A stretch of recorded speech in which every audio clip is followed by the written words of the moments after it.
Bienvenidos, queridos hermanos, al grupo de oración Mi Pequeño Rebaño. Tomen asientos, queridos hermanos. La enseñanza de hoy le toca a Richard y va a hablar sobre cómo comunicarnos con nuestro Padre Dios. Ok, bueno, me voy a tomar, me voy a sentar. Estamos aquí cómodamente. Bueno, buenas tardes, hermanos. Le doy gracias a Dios y le doy gracias a ustedes también, hermanos, por estar aquí y permitirme compartir esta hermosa enseñanza que trata de la oración. Y el tema es cómo orar con nuestro Padre. Cómo orar con nuestro Padre. Primero que todo, debemos hacer una reflexión de cómo estamos nosotros en ese indicador de cómo estamos orando. Después que nosotros hicimos ese maravilloso encuentro de el bautismo en el Espíritu, ¿cómo ha sido? Reflexionemos cómo ha sido esa oración con el Padre. ¿Lo hago obligadamente? ¿O me pesa mucho hacer la oración? ¿Lo hago por un interés particular? ¿O lo hago por temor? ¿Cómo ha sido esa relación? Reflexionemos. Y ya de por sí estamos tocando lo que significa la oración. La oración es ese comunicarse con Dios. ¿Okay? Es un diálogo que se establece entre el hombre y Dios. Entre Dios y el hombre. Ese diálogo es bidireccional, pero recuerden siempre que Dios siempre es el que tiene la iniciativa. La iniciativa de todo es Dios. Y así se muestra Dios en la revelación. Y por eso es que yo digo que lo que es el cristianismo, nuestro catolicismo, es maravilloso, porque a diferencia de otras religiones, es Dios que viene a nuestro encuentro y no es el hombre. Aunque ha buscado a Dios, lo ha hecho erradamente. Pero Dios, conociéndonos como es nuestro creador, Él salió al encuentro. Y eso lo podemos ver en la historia de salvación, que es otro tema, pero es Dios que se manifiesta.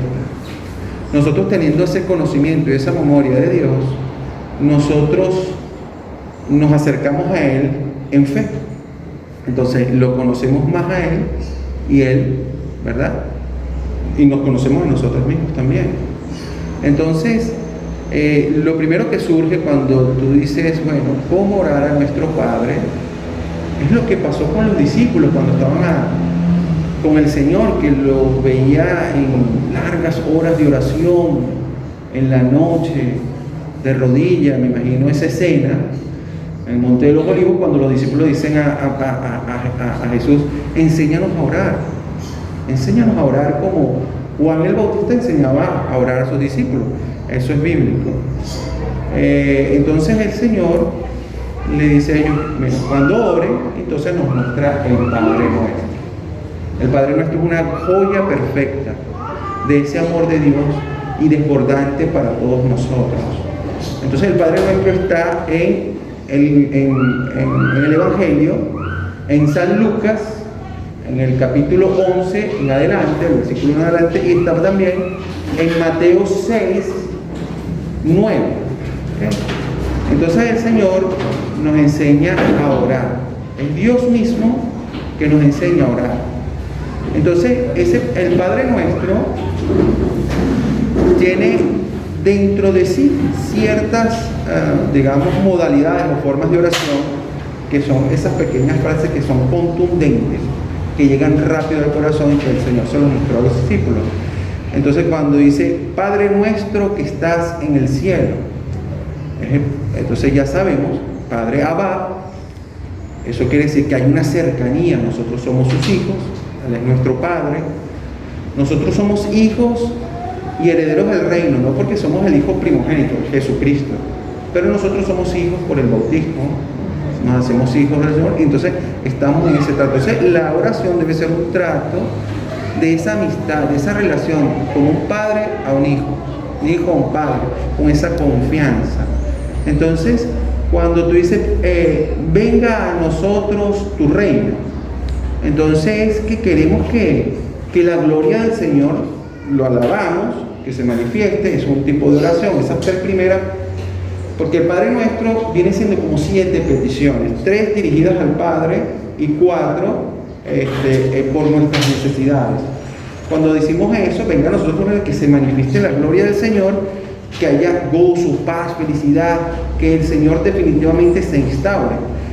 De por sí, el reino de Dios ya está en nuestros corazones, y si nosotros seguimos con ese amor filial, ese amor fiel a nuestro Señor entre nosotros, ya el reino de Dios está ya aquí dando comienzo. Pero esperamos ese reino definitivo, ¿verdad?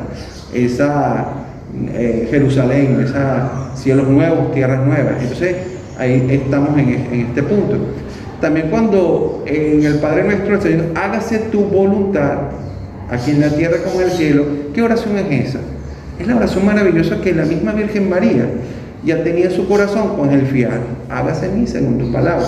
Hágase tu voluntad es una oración de abandono. Una oración de abandono es entregarse completamente a Dios en el abandono. También entonces, bueno, darnos nuestro pan de cada día. Cuando uno dice eso, y en realidad son 3 panes. Yo lo escuché de un hombre de Dios, decía, no, son 3 panes. El pan espiritual, sabemos que necesitamos el alimento, el nutrirnos, techo, vivienda, vestido, todas estas cosas. Pero también está el pan de la palabra de Dios, ¿verdad? ¿A dónde iremos, Señor, si tú solo tienes palabras de vida eterna? Es decir, la palabra de Dios como alimento. Y el pan eucarístico, es decir, Dios mismo se hace alimento para nosotros. Entonces son 3 panes. Entonces, fíjate que el Padre Nuestro es esta joya tan perfecta que está en el misal, es la oración por excelencia que se dice en la Eucaristía. Entonces, y también hay una cosa que cuando dice perdona nuestras ofensas, como también nosotros perdonamos a los que nos ofenden, ahí hay una oración de intercesión, hermano. Ahí estamos intercediendo uno por otro, nos perdonamos, pedimos al Señor que nos perdone, porque también en ese mismo capítulo de San Mateo, capítulo 6, dice, porque si ustedes no le perdonan los pecados a los que los ofenden, el Padre no le perdonará, así mi Padre no le perdonará tampoco. Es decir, ahí está esa parte. Entonces, si tú vas a ir a una cercanía con Dios, en esa oración fraterna con el Padre, tú tienes que saber que tienes que primero, como dice, antes de dejar tu ofrenda en el altar, ve y reconcíliate con tu hermano, haz la paz con tu hermano, para que esa ofrenda sea bien recibida. Y bueno, ya lo último sería de esas peticiones. Fíjate que el Padre Nuestro tiene una oración de liberación y una oración de protección. Líbranos del mal, ¿ok? ¿Verdad? Y no nos dejes caer en tentación. No caer en tentación, ya le estamos pidiendo al Señor que, Señor, aboga por nosotros, somos débiles y podemos caer fácilmente. Entonces nos estamos pidiendo fuerza al Señor para que nos proteja. Y eso es una oración que sale del corazón del mismo Dios para con nosotros. Entonces hay que hacer una pequeña acotación, que una diferencia entre lo que es un rezo y la oración propiamente dicha, aunque el rezo es una oración también, es un tipo de oración, pero es una oración que hacerse con la mente, es una oración vocalizada, pero es un tipo de oración igual. Anteriormente en el Antiguo Testamento siempre se hacían salmos, se oraban con los salmos, una lectura de oración rezada. Pero entonces la diferencia es que el rezo puede hacerse, y muchas veces yo he caído en eso también, muchos hemos caído, que lo hacemos muy mecánicamente, muy repetitivamente, y no lo vamos interiorizando y meditando en nuestro corazón. ¿Okay? Son muy poderosos los rezos. O sea, la gente que dice, no, ustedes lo que hacen es rezar, pero no oran. No, el rezo es un abono y que fertiliza ese corazón que se sensibiliza y es memoria y proclamación de las maravillas que el Señor ha hecho con nosotros. Fíjate que en nuestro Señor Jesucristo, cuando estaba en máxima oración, y digamos que era porque la oración estaba en batalla espiritual, estaba cuando en Getsemaní, y entonces los hallaba dormidos a los discípulos. Pero ¿qué él hacía? Se paró 3 veces y insistentemente volvió a orar con las mismas palabras, y lo dice, está escrito, con las mismas palabras volvió otra vez a rezar, pues a orar. Entonces esas oraciones repetitivas son fuertes.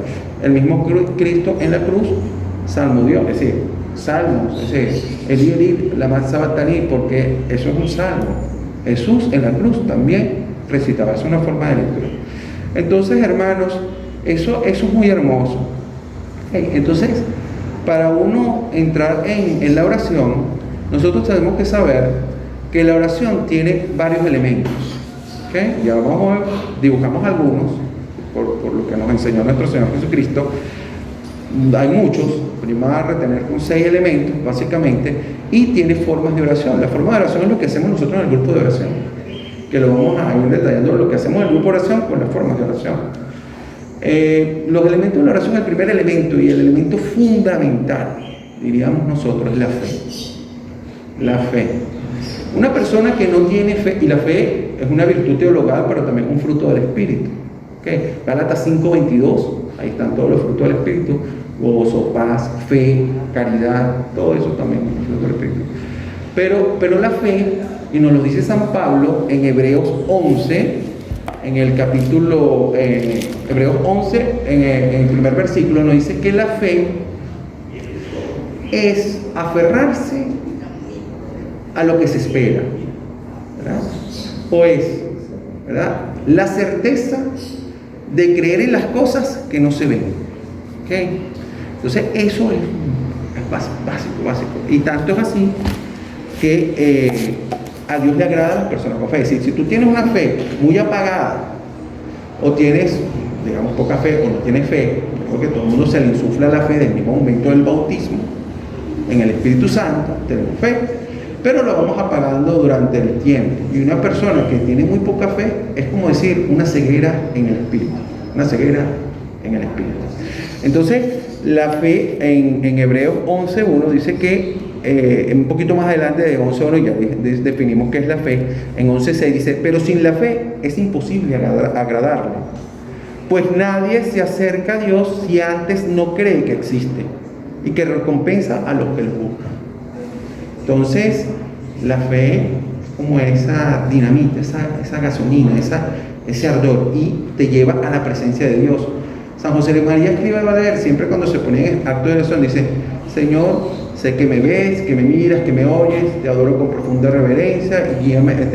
Hacía presencia de Dios. Cuando uno está se pone en presencia de Dios, uno tiene que sentir que Dios está aquí. Existen unas condiciones antes de uno estar predispuesto para la oración. Es como cuando en ese mismo Mateo 6 es una belleza, porque Mateo 6, el Maestro Jesús, nuestro Señor, se derrama y dice las condiciones en las cuales uno debería orar. Entonces dice: cuando tú ores, entra a tu aposento, cierra la puerta, y el Señor que ve en los secretos te premiará. Eso lo dice en Mateo 6, antes de decir el Padre Nuestro. Entonces, ¿qué quiere decir eso? Si nosotros no estamos en nuestra casa, entonces no vamos a orar. No, en realidad lo que quiere decir es: cuando tú ores, interiorízate, entra a lo profundo de tu corazón, ahí está tu aposento, cierra la puerta, haz silencio interior y apaga esa bullicio exterior, te aíslas, es decir, sales de la puerta y eso es, por eso es que uno puede rezar en cualquier parte. La cuestión es que como nosotros somos naturaleza, y Dios es la gracia santificante, porque son dos cosas, nosotros tenemos que tener una disposición, hermano. Entonces, teniendo esto en cuenta, ya vimos que es la fe el primer detonante. ¿Cuáles serían los otros elementos? El otro elemento sería el compromiso. Es una alianza de amor con Dios, hay que hacer un compromiso con el Señor. Entonces, no basta decir: bueno, mira, es que yo no tengo tiempo para la oración, es que yo no... Ese encuentro con Dios, y eso lo vemos en el encuentro, Pablo, la media hora con el Señor. Entonces, una media hora por lo menos en el Señor. Y entonces, ese encuentro con el Señor no se puede posponer por nada. Por lo menos todos los días tenemos que orar. Sabemos que eso es lo que nos va a alimentar y nos va a dar la gracia santificante. Pueden venir sequedades del espíritu, ¿ok? Porque el Señor, como es gratuidad, puede estar al principio, al final, al principio, a mediano o al final de la oración, o pueden estar con una sequedad. Santa Teresa y San Juan de la Cruz tuvieron con una sequedad de alma muchos años. Ellos dejaron de orar, no, seguían orando, porque lo veían como una prueba también, una prueba que superar. Y Dios de repente le puso esa prueba porque les formó esa virtud, que es la paciencia. ¿Sí? Hay cosas que Dios hace que no es la lógica humana, porque como Él es gratuidad, Él no usa la lógica humana es esto: acción, reacción. A tal esfuerzo, tales resultados. ¿Okay? Y eso no es la lógica. Dios hace llover. Por ejemplo, Santa Teresa decía que nosotros tenemos un castillo interior en el corazón, un castillito, dentro del corazón, nuestro espíritu, y posteriormente el Señor llega y está ahí con nosotros, y eso es como la oración contemplativa. Al principio nosotros hacemos esfuerzo mental, oración, rezo, nos guiamos, pero después, y eso ella lo nombra como que riega con agua, con todo, agarra manguera y eso, pero después es Dios que llueve, y es cuando se entra en un estado de contemplación. Bueno, esa es la parte del compromiso. Otra cosa, bueno, una alianza de amor, que no ha sido novio antes de casarse. Bueno, yo con mi esposa, yo tenía, si ella de 9 a 11 no me contestaba, y yo me preocupaba, ¿qué pasó aquí? ¿Entiendes? Yo siempre buscaba el encuentro con ella, como los enamorados. Y hasta, bueno, yo no la veía y yo decía, uy, ¿cómo se habrá vestido? Y entonces ya estaba imaginándome, todo el día estaba con eso. Entonces, porque estoy enamorada, sí, bonito, hay que estar enamorado de Dios en ese sentido. Otra cosa es la perseverancia. Okay, ese es el tercer elemento, que hay que ser perseverantes en lo que se pide. En Colosenses 4:2 nos dice el Señor: sean constantes en la oración, quédense velando para dar gracias al Señor todo el tiempo, en oración. Y en Santiago 5:17 habla esa perseverancia que tuvo Elías. Ahí nos dice que Elías, que era hombre inmortal como nosotros, cuando rogó insistentemente para que no lloviera en el país, no llovió por 3 años y medio. Entonces el Señor siempre nos escucha, ¿verdad? Y a veces nosotros somos monólogos y no diálogos. Entonces hablamos, me pasa con Verónica, con mi suegra. Yo tengo algo y conozco de algo, entonces empiezo a hablar. Entonces me van a decir algo y no las dejo hablar. Entonces yo hablando, no hago un poquito de silencio para ver qué me va a decir ella, ¿no? Entonces eso también es la oración, ¿no? También no hay que tener barreras, y eso es lo de las barreras de lo que hablamos. Si tú tienes un poco de rencor, heridas en tu corazón, y tú te acercas al Señor, muy bien, para que te la sanes, te liberes y eso, pero si tú no tienes la paz con tu hermano, entonces tú vas a llegar con tu oración y no haces esa ofrenda, pero no te has reconciliado, no hay una fluidez en la oración, ¿okay? Hay que ser honrados. Eso se refiere a ser sencillos, humildes, como el Señor. En ese mismo Mateo 6, al principio de ese capítulo, el Señor dice: no haréis como los fariseos, que gozan de estar en las plazas con su vestidura y haciendo alaraca y hablando, y bueno, ya recibieron su recompensa aquí en la tierra. Ustedes quieren recibir la recompensa de Dios. Y esa fe que nosotros decimos, esa esperanza, es decir, aferrarse a lo que se espera. ¿Qué es lo que nosotros esperamos? Lo que dije: cielo nuevo, tierra nueva, la segunda venida en gloria de nuestro Señor Jesucristo. Esperamos que se instale completamente el reino. Sabemos que tenemos unas mansiones en el cielo. Buenísimo, ¿verdad? Maravilloso. Pero entonces digo como Santa Teresa: que no me mueva, Señor, el cielo prometido ni el infierno por temerlo, sino el amor que tú tienes. Porque a veces pasa esto, que buscamos los regalos de Dios, pero no el Dios de los regalos. Y eso hay que concientizarlo, ¿no? Y de esto se trata. Otro es que la oración, en esa parte, hay un capítulo de Primera de Juan, en capítulo 3, versículo del 18 al 24, dice: amadísimos, si nuestras conciencias no nos condenan, ¿verdad? Entonces tenemos plena confianza en Dios. Entonces todo lo que pidamos nos lo concederá, porque guardamos su mandamiento y hacemos lo que le agrada. ¿Y cuál es su mandato? Primero, que creamos en el nombre del Hijo nuestro Señor Jesucristo, ¿verdad? En Jesucristo, y nos amemos los unos a los otros, tal como Él nos lo ordenó. El que guarda sus mandamientos permanece en Dios y Dios en él, pues Dios permanece en nosotros y lo sabemos por el Espíritu que nos ha dado. La oración también debe ser concisa, es decir, cuando en un milagro el ciego de nacimiento le dijo, Señor, ¿qué quieres que haga por ti? Bueno, Señor, que vea, directo, que vea. O sea, no tanta, también Mateo 6 habla, que a veces balbuceamos, bombardeamos con palabras y creen que por eso seremos escuchados. De tal manera, el Señor siempre nos escucha, y otra cosa es que la peor oración es la que no se hace. Dios siempre nos escucha. Ahora, que nos conteste a como uno quiera o es según la voluntad de ti, Señor. Entonces, eso ya es otra cosa, ¿no?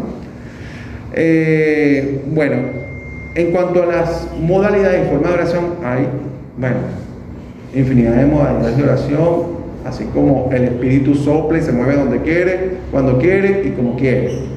Hay muchas modalidades de oración. Lo que sí es que, por lo menos lo que hacemos en el grupo de oración, cuando llegamos, ¿qué hacemos? Oración de alabanza, adoramos, ¿verdad? Al Señor. Entonces son oraciones de alabanza, de cantos. Después, ¿qué hacemos cuando estamos en el grupo de oración? Entramos en una meditación, oración de meditación y también de intercesión, protección. ¿Cómo? Con la sangre de Cristo. Ahí estamos intercediendo unos por otros, estamos meditando en la pasión del Señor, con su sangre, todo lo que ha hecho por Él. Eso es una oración de meditación, eso es meditar. Después que hacemos la oración de la sangre de Cristo y hacemos esto, entonces hacemos la oración que te dice oración de confesión, pero es oración del perdón.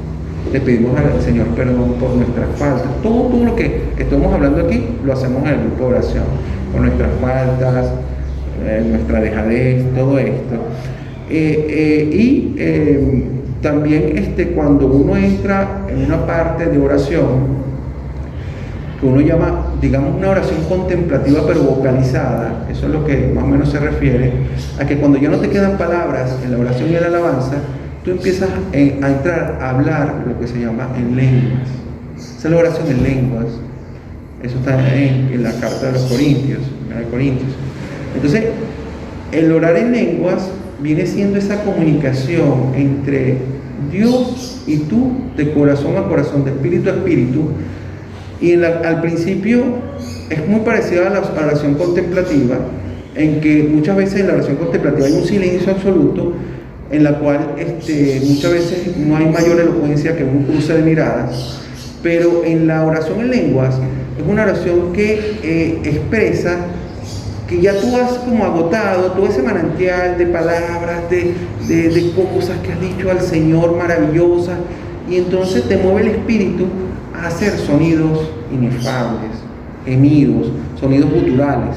Y entonces de esa manera, yo digo que es la oración contemplativa vocal, porque te estás comunicando con el Padre. Tú no sabes lo que estás diciendo, pero el Padre sí sabe, a menos que venga alguien que tenga don de interpretación de lengua. Eso también. Entonces, eso para que sepa que existe la oración en lengua.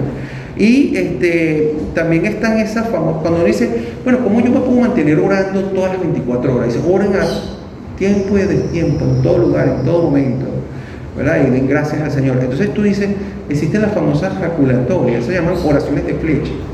Es decir, Señor, auxíliame en esta, ¿entiendes? O Jesús, en tu confío. Señor, abre mi boca para proclamar tu alabanza. Esas pequeñas jaculatorias son importantes, que uno lo puede hacer repetitivamente durante el día, se mantienen en estado de oración de esa manera. Bueno, y una de las cosas que muchas veces uno no hace, aunque lo hace en los retiros básicos, es la oración la oración de renuncia. Uno a veces no hace, yo creo que a veces uno siempre como que cae, porque uno no hace la oración de renuncia. La oración de renuncia es poderosísima, porque ahí tú te das cuenta y le estás ofreciendo tu máxima debilidad. Dices, bueno, Señor, yo no voy a tratar de caer en esto. Es como cuando vas al confesionario y tú dices, bueno, era enmienda a lo que tú te confesaste, hermano, pero yo no voy a propósito de enmienda, no voy a tratar de hacerlo. Pero la renuncia es poderosísimo hacer oración de renuncia. Bueno, hermanos, yo creo que más o menos hemos adaptado, y como resumen es decirle que en la oración en fe, el hombre de Dios es un hombre, es una persona de oración y de fe. Y que la fe no es sentir, sino saber. Que la fe no es una emoción, es una convicción. Y que la fe no es evidencia, que tú puedas demostrarlo científicamente, sino que la fe es certeza, lo dijimos. Entonces, teniendo eso, no, ya tú sabes eso, y mantenerse firmes en la oración con nuestro Señor. Para gloria de Dios, amén. Amén. Bueno, gracias Richard por esta enseñanza tan buena. Vamos a ponernos de pie, queridos hermanos. Vamos a darle gracias al Señor. Gracias, Señor, por lo maravilloso que has estado hoy, porque has derramado tu amor, tu paz en nuestros corazones. Y gracias por esa fe que has derramado hoy a través de la enseñanza y los testimonios, Señor. Gracias, Señor, gracias. Padre nuestro que estás en el cielo, santificado sea tu nombre. Venga a nosotros tu reino. Hágase tu voluntad en la tierra como en el cielo. Danos hoy nuestro pan de cada día. Perdona nuestras ofensas, como también nosotros perdonamos a los que nos ofenden. No nos dejes caer en la tentación, líbranos del mal. Amén. Dios te salve María, llena eres de gracia, el Señor es contigo. Bendita tú eres entre todas las mujeres, y bendito es el fruto de tu vientre Jesús. Santa María, Madre de Dios, ruega por nosotros pecadores, ahora y en la hora de nuestra muerte. Amén. Gloria al Padre, al Hijo y al Espíritu Santo, como era en el principio, ahora y siempre, por los siglos. Amén. Te rogamos, Señor, que nunca retires tu rostro de nosotros, que siempre nos muestres tu tierna mirada y nos des tu paz y tu amor. Y recibimos tu bendición en el nombre del Padre, del Hijo y del Espíritu Santo. Amén. Y la paz del Señor sea con todos nosotros.